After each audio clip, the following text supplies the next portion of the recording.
আসসালামু আলাইকুম। Hi beautiful students, হাসানা ক্লাসরুমের পক্ষ থেকে সবাইকে স্বাগতম জানাচ্ছি। আমি Mahmudur Rahman. SSC 2026 business studies অর্থাৎ কমার্স বিভাগে যেসব শিক্ষার্থীরা আছো, তোমাদের পরবর্তী পরীক্ষা হচ্ছে ফাইন্যান্স ও ব্যাংকিং। এই ফাইন্যান্স ও ব্যাংকিং অধ্যায়টা দুইটা পার্টে বিভক্ত, একটা হচ্ছে ফাইন্যান্স অংশ আর একটা হচ্ছে ব্যাংকিং অংশ। তোমাদের এখানে 5টা সৃজনশীল আসবে, 5টা থেকে ফাইন্যান্স থেকে 2টা, ব্যাংকিং থেকে 2টা, বাকি একটা তুমি যে কোনো পার্ট থেকে দিতে পারো। তো যারা ভালো স্টুডেন্ট বা মোটামুটি সবাই চেষ্টা করে ফাইন্যান্স অংশটা থেকে 3টা সৃজনশীল দেওয়ার জন্য এবং ব্যাংকিং থেকে 2টা, সর্বমোট 5টা। তো তোমাদের ফাইন্যান্স অংশের সর্বমোট 4টা অধ্যায় আছে, যেখানে প্রথম অধ্যায়টা মূলত থিওরি টাইপের, ঠিক আছে। পরবর্তী যে 3টা অধ্যায় আছে, অর্থাৎ চতুর্থ অধ্যায় অর্থের সমমূল্য, পঞ্চম অধ্যায় ঝুঁকি ও অনিশ্চয়তা, ষষ্ঠ অধ্যায় মূলধন আয় ব্যয় প্রাক্কলন, এই 3টে অধ্যায় থেকে তোমাদের 3টে সৃজনশীল ইনশাল্লাহ আসবে। তো আমি তোমাদেরকে একটা সুখবর দিতে চাই, তোমাদেরকে আমি এই 3টে অধ্যায় থেকে মাত্র 5টা সৃজনশীল করাবো। ইনশাল্লাহ তুমি 3টে সৃজনশীল কমন পাবা পাবা পাবা ইনশাল্লাহ। তো পূর্ববর্তী ভিডিওতে আমি চতুর্থ অধ্যায় থেকে তোমাদের 3টা সৃজনশীল করাইছিলাম, ওখানে 3টা থেকে তুমি একটা কমন পাবা। আজকের ভিডিওতে আমি পঞ্চম অধ্যায় অর্থাৎ ঝুঁকি ও অনিশ্চয়তা থেকে একটা সৃজনশীল করাবো, ইনশাল্লাহ একটাই কমন আসবে, ঠিক আছে। তো চলো আমরা শুরু করি। ভিডিও শুরু করার আগে তোমাদের কাছে একটা রিকোয়েস্ট থাকবে, যারা আমার চ্যানেলটা এখনও সাবস্ক্রাইব করো নাই, সাবস্ক্রাইব করে পাশে থাকা বেল আইকনটা ক্লিক করে রাখবা, যেন ভিডিওগুলো আপলোড দেওয়ার সাথে সাথে তোমাদের কাছে নোটিফিকেশন চলে যায়, এবং কমেন্টে জানাবা পরবর্তীতে তোমরা কোন ভিডিও চাও। চলো আমরা শুরু করি। আমরা ভিডিওটা শুরু করার আগে তোমাদেরকে আরেকটা বিষয় জানাতে চাই। ফাইন্যান্স ও ব্যাংকিং নিয়ে আমি পূর্ববর্তীতে 3টা ভিডিও আপলোড করেছি। সর্বপ্রথম হচ্ছে তোমাদের ফাইন্যান্স ও ব্যাংকিংয়ের যে ম্যাথ অধ্যায়গুলো আছে 3টা, ওগুলোর সূত্রগুলা, সবগুলো অধ্যায়ের সূত্রগুলা একসাথে একটা ভিডিওতে প্রোভাইড করেছি।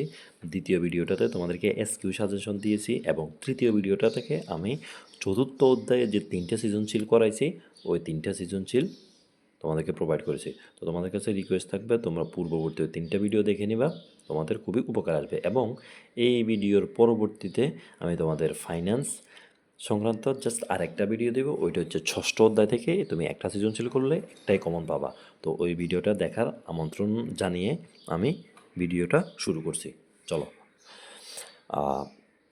দিনাজপুর বোর্ড 2024, ঠিক আছে। এখানে বলা আছে কি, ব্যবসায়ী জনি 2টি প্রকল্পে বিনিয়োগ করতে আগ্রহী, প্রকল্প দুটির সম্ভাব্য আয় নিম্নরূপ, ঠিক আছে। তো দেখো এখানে প্রকল্প কি, প্রকল্প 2টা, এই 2টা প্রকল্প, একটা নাম হচ্ছে এক্স আর একটা নাম হচ্ছে ওয়াই। তো এক্স প্রকল্প থেকে 3 বছরে সম্ভাব্য আয় হচ্ছে 12%, 20%, 16%। ওয়াই প্রকল্প হচ্ছে 15%, 19%, 24%, ঠিক আছে। এই হচ্ছে তোমাদের কোশ্চেন। আর আমি এখানে তোমাদের বলেই দিয়েছি, তোমাদেরকে আমি এখানে জাস্ট সিকিউ করাবো, যার কারণে এখানে আমি ক আর খ অংশটা লিখি নাই, ঠিক আছে। তো দেখো, গ নাম্বার কোশ্চেন, প্রকল্প দুইটির প্রত্যাশিত আয়ের হার নির্ণয় করো। কি, প্রকল্প দুইটির প্রত্যাশিত আয়ের হার নির্ণয় করো।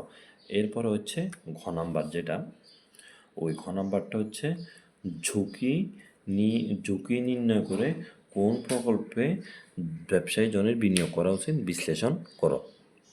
জাস্ট এই 2টা কোশ্চেন, এই 2টা কোশ্চেন অর্থাৎ একটা সৃজনশীল করলেই তুমি একটা সৃজনশীল কমন পাবা, ঠিক আছে। তো একটু ধৈর্য সহকারে মনোযোগ দিয়ে দেখো, তাহলে তোমরা খুব সহজে পারবা, ঠিক আছে। এখন দেখো প্রত্যাশিত আয়ের হার। তো ভাইয়ারা, তোমাদেরকে আবার বলতেছি, তোমরা সূত্রের ভিডিওটা দেখে নাও, তাইলে ম্যাথ করাটা তোমাদের জন্য খুব ইজি হবে। আমার ওখানে স্পষ্ট লেখা আছে, প্রত্যাশিত আয়ের হার সমান, যেটাকে এক্স বার দ্বারা প্রকাশ করা হয়, ইকুয়াল আয়ের হারের সমষ্টি বাই বছর। কি বলছি, আয়ের হারের সমষ্টি বাই বছর। তো আয়ের হারের সমষ্টি মানে হচ্ছে কি, এই যে 3টে বছরের আয়ের হার কত পার্সেন্ট, 12, 20, 16, তুমি জাস্ট এগুলোকে যোগ করবা, 12, 20, 6, এরপরে বছর, এখানে কয়টা বছর, 1, 2, 3, 3 দিয়ে ভাগ দেবা 16, অনেক সহজ, ঠিক আছে? তাহলে দেখো এক্স প্রকল্পের প্রত্যাশিত আয়ের হার হচ্ছে 16, ঠিক একইভাবে ওয়াই প্রকল্পের প্রত্যাশিত আয়ের হার সমান আয়ের হারের সমষ্টি বাই বছর। আয়ের হারের সমষ্টি এখানে কত কত, 15%, 19%, 14%, এগুলো জাস্ট যোগ করে 3টা বছর আছে 3 দিয়ে ভাগ করবা, এখানেও 16 আসছে। এখানে যে 16 আসতে হবে বিষয়টা এরকম না, এক এক সময় এক একটা আসবে, বাট এখানে একই আসছে। যাই হোক বিষয়টা, তাইলে তোমরা আশা করি প্রত্যাশিত আয় বের করতে পারবা, অনেক সহজ, ঠিক আছে? তাহলে দেখো আনসার এভাবে লিখবা, এক্স প্রকল্পের প্রত্যাশিত আয়ের হার 16% এবং ওয়াই প্রকল্পের 16%। আশা করি তোমরা বুঝতে পারছো। এখন দেখো ঘ নম্বরে বলছে ঝুঁকি নির্ণয় করে কোন প্রকল্পে ব্যবসায়ীর জনের বিনিয়োগ করা উচিত বিশ্লেষণ করো। তো আসো আমরা ঘ নম্বর কোশ্চেনটাতে চলে যাই। এখানে দেখো ব্যবসায়ী জনই কোন প্রকল্পে বিনিয়োগ করা উচিত তা আদর্শ বিচ্যুতি নির্ণয়ের মাধ্যমে সিদ্ধান্ত নিতে হবে। তাহলে ব্যবসায়ী জনই কোন প্রকল্পে বিনিয়োগ করবেন, এটা আদর্শ বিচ্যুতির মাধ্যমে আমাদেরকে সিদ্ধান্তটা নিতে হবে।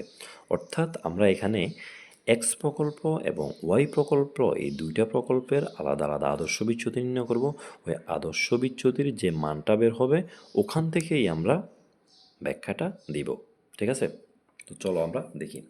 এখন দেখো এক্স প্রকল্পের আদর্শ বিচ্যুতি নির্ণয়ের জন্য তোমাকে আগে এই মানগুলো উদ্দীপক থেকে বের করে নিতে হবে। x1 সমান 12, এই বিষয়টা হচ্ছে খুবই ইজি। দেখো এই যে x1 মানে হচ্ছে প্রথম বছরের আয়ের হার, x2 মানে হচ্ছে দ্বিতীয় বছরের আয়ের হার, x3 হচ্ছে তৃতীয় বছরের আয়ের হার, আর x বার এটা তো আমরা এখানেই বের করছি 16%, আর n হচ্ছে কয় বছর, 1 2 3। আর একটা জিনিস তোমাদেরকে আমি বুঝেছি, এই দেখো এই যে এগুলো আমি একটু আগে বুঝেছি, যার কারণে আর ব্যাখ্যা করতেছি না, জাস্ট এই জিনিসটা তোমাদেরকে বুঝাই। আই মানে হবে 1 2 3 4 5 যা আছে সব, মানে তোমাদের যে 3টা বছর আছে ওই 3টা বছরকে সবগুলোকে আই দ্বারা প্রকাশ করবো, অর্থাৎ 1 2 3। এটা সামনে যখন আমরা ম্যাথ করবো তুমি বিষয়টা খুব ইজিলি বুঝতে পারবে, ঠিক আছে? তো চলো আমরা দেখি। তোমরা অবশ্যই আদর্শ বিচ্যুতির সূত্রটা জানো, আদর্শ বিচ্যুতি ইকুয়াল রুট ওভার সামেশান আয়ের হার মাইনাস গড় হার হোল স্কোয়ার বাই n-1, ঠিক আছে? এখন এই ম্যাথটা বিষয়টা একটু ভালো করে বোঝো, এই ম্যাথটা তোমাদের বইতে, গাইডে এবং সাজেশানে এবং তোমাদের অধিকাংশ স্যার তোমাদেরকে এই ম্যাথটা বক্স আকারে পড়ায় বা বক্স আকারে করায়, কিন্তু এই ম্যাথটা বক্স আকারে করাটা একটু হার্ড। আমি হচ্ছে এই ম্যাথটা বক্স আকারে না করে আমি তোমাদেরকে সূত্রের সাহায্যে এটা করাবো, দেখো এটা সহজ হয় কিনা। আমি তোমাদেরকে আশ্বস্ত করতেছি এটা বক্স আকারে ম্যাথ করার চেয়ে এভাবে ম্যাথ করাটা অনেক ইজি। তুমি জাস্ট 3টা মিনিট ভিডিওটা দেখো তাইলে তুমি বুঝে যাবে, ঠিক আছে? এটা এত কঠিন না, তুমি হয়তো এগুলো দেখে ভয় পাইতেছো, ভয় পাওয়ার কোনো কারণ নেই, এগুলো খুবই ইজি। তুমি জাস্ট 3টা মিনিট আমার সাথে থাকো, তুমি বক্স আকারে না করে এটাতেই করবো, আমি কনফার্ম ইনশাল্লাহ। তো দেখো এখানে আয় হারকে আমি এক্স আই দ্বারা প্রকাশ করছি। যেমন দেখো আয়গুলোকে কী দ্বারা প্রকাশ করে, যে এক্স প্রত্যাশিত আয়ের হার না, তো এগুলোকে এক্স দ্বারা প্রকাশ করে, তাহলে তুমি এক্স আই লিখবা। আই লিখার কারণটা একটু পরে বুঝবা। আর হচ্ছে গড় হার তো তুমি একটু আগেই বের করছো, এই যে প্রত্যাশিত আয়ের হার, প্রত্যাশিত আয়ের হারের অনেকগুলো নাম আছে, প্রত্যাশিত আয়ের হার, গড় আয়ের হার, এটাও কিন্তু প্রত্যাশিত আয়ের হারের নাম, তাহলে এটাকে এক্স বার দ্বারা প্রকাশ করে। তাহলে দেখো এত, আর n-1 এটা তো বুঝছো। এখন আসো এই যে আমি সামেশান লিখলাম, এটা তোমরা জেনারেল ম্যাথে জানো, সামেশান মানে হচ্ছে যোগফল, ঠিক আছে? সামেশান মানে যোগফল, তার মানে এখানে যে মানগুলো আছে ওই প্রত্যেকটা বছরের মানগুলো যোগফল বের করতে হবে। এখানে কয় বছরের মান আছে, 3 বছর। এই আই মানে 3, দেখো প্রথম বছর x1 minus x bar whole square, এই পুরোটা প্রথম বছরের মান, প্লাস দ্বিতীয় বছর x2 minus x bar whole square, plus তৃতীয় বছর x3 minus x bar whole square. এই 3টা মান দেখো, এই যে এই সামেশানটা বাদ দিলে এখানে এই মানটা না, এই যে দেখো x1 minus x bar whole square, আবার দেখো x2 minus x bar whole square, আবার দেখো x3 minus x bar whole square.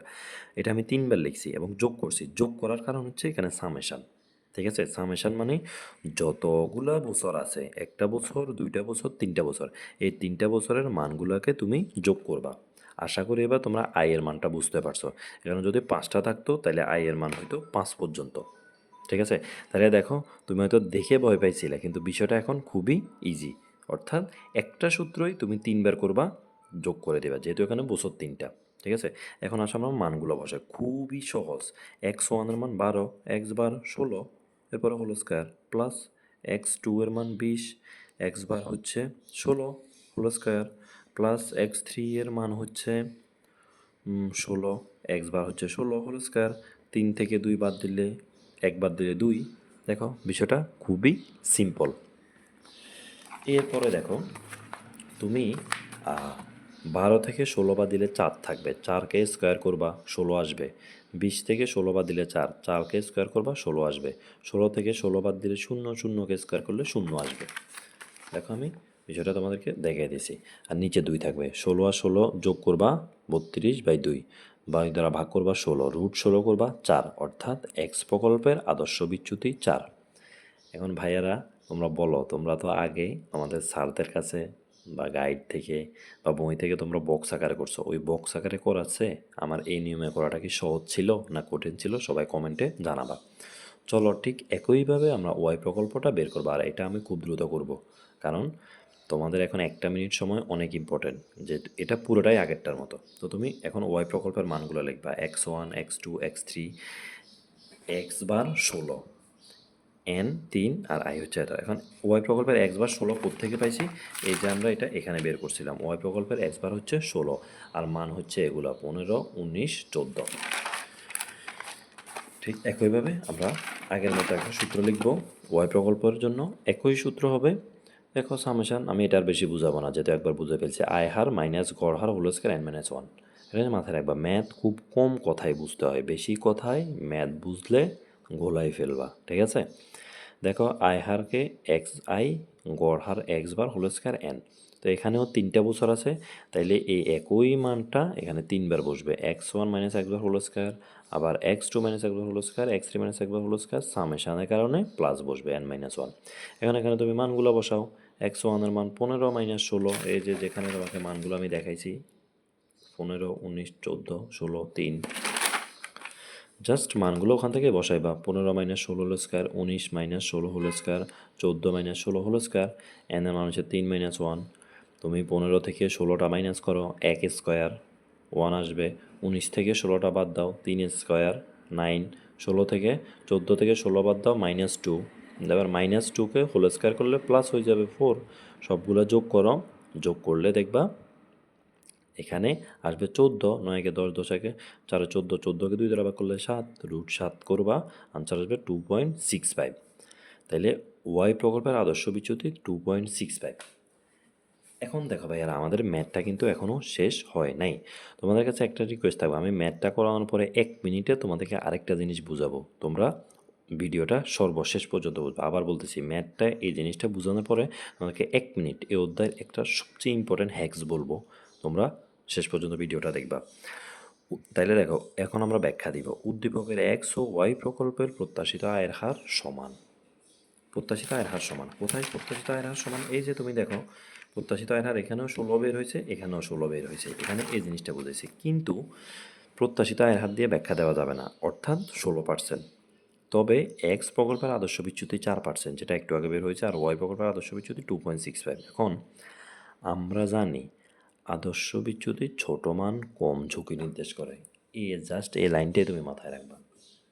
আমরা জানি কি আদর্শ বিচ্যুতির ছোট মান কম ঝুঁকি নির্দেশ করে, তাইলে আমরা জনি যে ব্যবসায় বিনিয়োগ করবে বা যে প্রকল্পে বিনিয়োগ করবে, ওখানে অবশ্যই কম ঝুঁকি হতে হবে। তুমি কি কম ঝুঁকিতে বিনিয়োগ করবা না বেশি ঝুঁকিতে বিনিয়োগ করবা?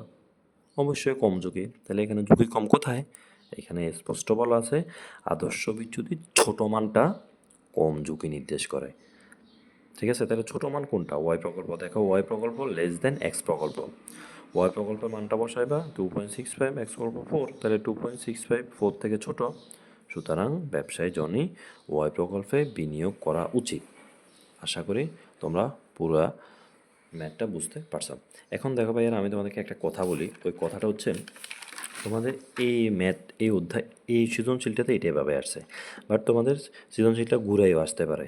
যেমন ধরো এটা এভাবে বলবে, আমাদের কিন্তু গ নাম্বারের প্রত্যাশিত আয়ের হারগুলো বের করতে বলছে, আর ঘতে হচ্ছে আদর্শ বিচ্যুতি এখানে ঘ নাম্বারে কিন্তু আমি দুইটা আদর্শ বিচ্যুতি বের করছি। কয়টা? দুইটা। এক্স প্রকল্প, ওয়াই প্রকল্প। তোমাদের কোশ্চেনটা হচ্ছে এরকম আসতে পারে, তোমাদের গ নাম্বারে বলবে আপনি এক্স প্রকল্পের আদর্শ বিচ্যুতি নির্ণয় করেন, আর ঘ নাম্বারে বলবে ঝুঁকি নির্ণয় করে কোন প্রকল্পে বিনিয়োগ করা উচিত তা বিশ্লেষণ করো। তখন তুমি কি করবা? ঘ নাম্বারে যায় শুধু ওয়াই প্রকল্পের এটা বের করে ব্যাখ্যা দিয়ে দিবা। দুইটা কিন্তু ঘ নাম্বারে করা লাগবে না। আর তুমি এখানে ধরো তোমাকে ক নাম্বারে বলছে এক্স প্রকল্পের প্রত্যাশিত আয় বের করো, এক্স প্রকল্পের আদর্শ বিচ্যুতি নির্ণয় করো। তো আদর্শ বিচ্যুতি নির্ণয় করার জন্য প্রত্যাশিত আয়ের হার এমনিতেই বের করতে হবে আগে, এটা আশা করি তোমরা জানো। এখন আমি তোমাদেরকে বলি, ধরো তোমাদের এখানে গ নাম্বারে যদি বলতো এক্স প্রকল্পের প্রত্যাশিত আয়ের হার বের করো, তাহলে তুমি তখন কী করতা? এটা দিয়ে শুরু করতা, প্রত্যাশিত আয়ের হার এটা বের করতা, এটা বের করার পরেই তুমি হচ্ছে এখান থেকে এই শুরু করতা, এক্স প্রকল্পের মান এখানে আসি শেষ হয়ে যেত।